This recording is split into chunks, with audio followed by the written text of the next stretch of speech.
श्री स्वामी समर्थ भक्तांनो, आज मी तुम्हाला काही मागायला सांगणार नाही.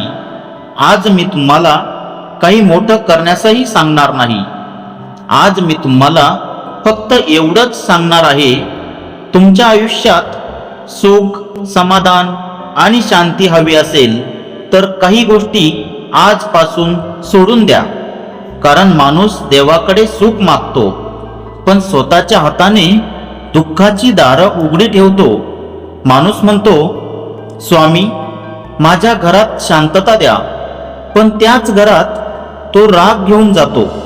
माणूस म्हणतो, स्वामी माझं नशीब बदला, पण दुसऱ्याचा द्वेष करण्याची सवय सोडत नाही.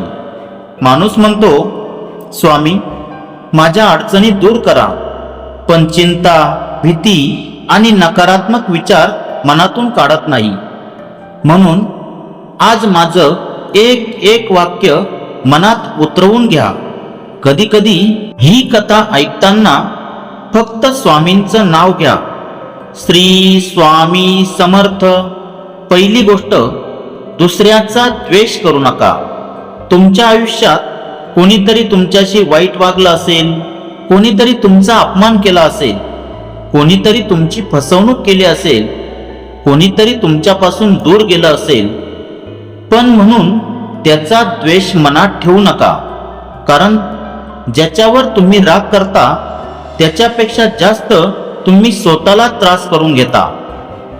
तो माणूस कदाचित त्याच्या आयुष्यात सुखाने जगत असेल आणि तुम्ही मात्र त्याचा विचार करून स्वतःची झोप हरवता. म्हणून मी सांगतो, वाईट करणाऱ्याला त्याच्या कर्मावर सोडा. तुम्ही तुमचं मन स्वच्छ ठेवा. कारण मनात द्वेष असेल तर भक्तीही अस्वस्थ होते. दुसरी गोष्ट, सतत चिंता करू नका. उद्याचं काय होईल, पैशाचं काय होईल, मुलांचं काय होईल, घराचं काय होईल, व्यवसायाचं काय होईल, असे हजार प्रश्न मनात घेऊन तुम्ही आजचा दिवस का खराब करता? उद्या अजून आलेलाच नाही आणि काल परत येणार नाही. तुमच्या हातात आहे फक्त आज.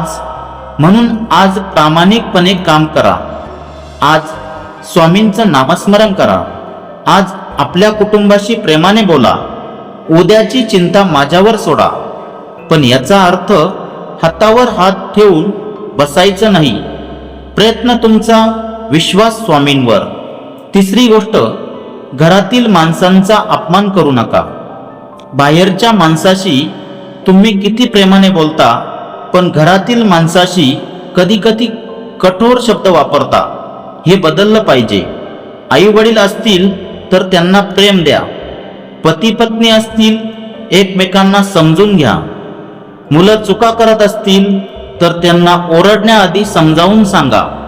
कारण घर म्हणजे फक्त भिंती नाहीत. घर म्हणजे माणसांची मनं. एक कठोर शब्द कधी कधी वर्षानुवर्षाची जवळीक तोडतो. म्हणून बोलण्याआधी विचार करा, हे शब्द मी माझ्या प्रिय माणसाला खरंच बोलायला हवेत का? जर उत्तर नाही असेल तर शांत रहा. चौथी गोष्ट, दुसऱ्याशी स्वतःची तुलना करू नका.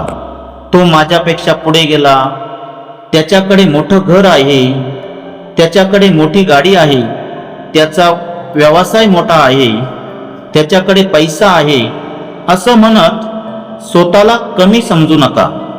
प्रत्येकाची वेळ वेगळी असते. कुणाचं आयुष्य सकाळी खुलतं, कुणाचं दुपारी, तर कुणाचं संध्याकाळी.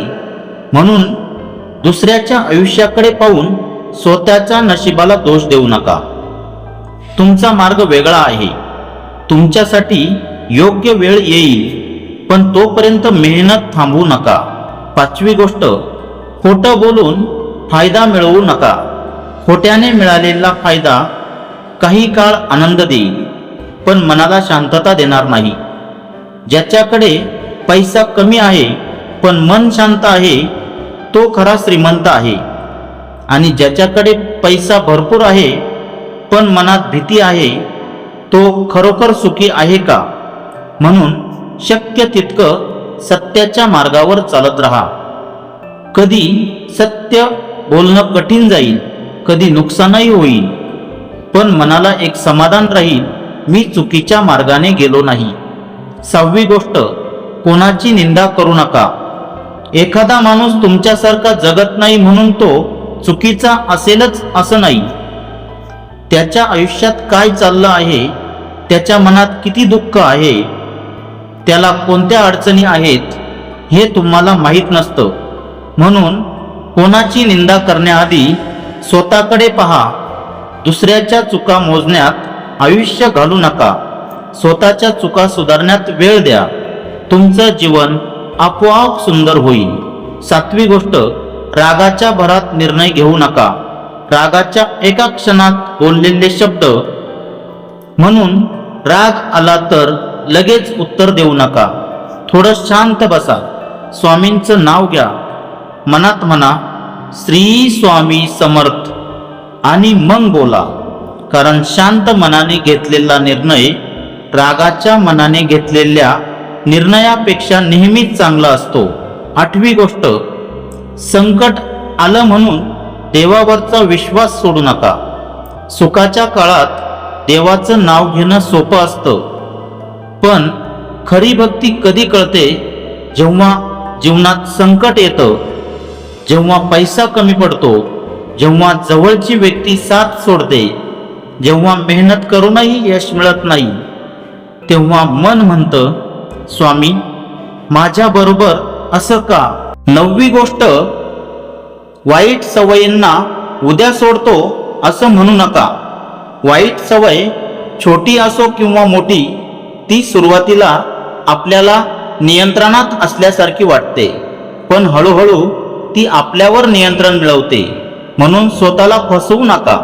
उद्यापासून सोडतो, पुढच्या महिन्यापासून बदलतो, आता शेवटचं असं म्हणत राहू नका. बदलाची सुरुवात आज करा. एक पाऊल आज टाका, उद्या दुसरं पाऊल टाका. हळूहळू जीवन बदलतं. स्वामींवर विश्वास ठेवा, पण स्वतःच्या प्रयत्नांची साथ सोडू नका. 10वी गोष्ट, स्वतःला कधीही कमी समजू नका. कधी कधी परिस्थिती तुम्हाला सांगेल तू काहीच करू शकत नाहीस. कधी लोक म्हणतील तुझ्याकडून काहीच होणार नाही. कधी अपयश तुमच्या समोर उभं राहील, पण त्या आवाजांवर विश्वास ठेवू नका. तुमच्यामध्ये क्षमता आहे, तुमच्यामध्ये ताकद आहे, तुमच्यामध्ये पुन्हा उभं राहण्याची शक्ती आहे. फक्त स्वतःवर विश्वास ठेवा आणि त्या विश्वासाला स्वामींच्या नामाची जोड द्या. शेवटचा स्वामींचा संदेश. भक्तांनो, मी तुम्हाला मोठमोठ्या गोष्टी करण्यास सांगत नाही. फक्त तुमचं मन चांगलं ठेवा. कोणाला जाणून बुजून दुःख देऊ नका. घरच्यांवर प्रेम करा. आई वडिलांचा आदर करा. प्रामाणिकपणे काम करा. वाईट सवयी सोडण्याचा प्रयत्न करा. रागावर नियंत्रण ठेवा. दुसऱ्याच्या सुखाचा मत्सर करू नका आणि संकटात माझ्यावरचा विश्वास सोडू नका. तुमच्या आयुष्यात अडचणी येतील, पण प्रत्येक अडचण कायमची नसते. आज काळोख असेल, उद्या प्रकाश येईल. आज डोळ्यात पाणी असेल, उद्या त्याच डोळ्यात आनंदाचे अश्रू असतील. फक्त थांबू नका, हार मानू नका, वाईट मार्गावर जाऊ नका आणि सर्वात महत्त्वाचं, स्वामींचं नाम सोडू नका. मनापासून म्हणा श्री स्वामी समर्थ. ज्यांच्या घरात आज चिंता आहे त्यांच्या घरात समाधान येऊ द्या. ज्यांच्या मनात दुःख आहे त्यांच्या मनाला धीर मिळू द्या.